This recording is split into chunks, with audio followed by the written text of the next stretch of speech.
Hi all, ನಾನಿವತ್ತು ಇಲ್ಲಿ Andhra special ಒಂದು ಪಪ್ಪನ್ನು ಮಾಡಿ ತೋರಿಸ್ತಾ ಇದ್ದೀನಿ.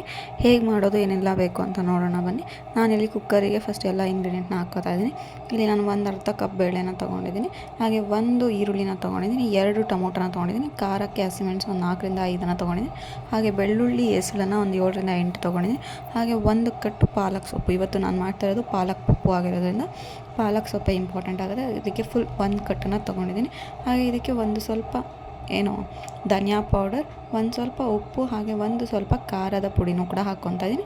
ಹಾಗೆ ಒಂದು ಸ್ವಲ್ಪ ಅರಿಶಿನದ ಪುಡಿನ ಹಾಕ್ಕೊಂಡು ಇದು ನೀಟಾಗಿ ಸ್ಮ್ಯಾಶ್ ಆಗಬೇಕು, ಅಲ್ಲಿವರೆಗೂ ಕೂಗಿಸ್ಕೋಬೇಕು ವಿಷಲ್ನ.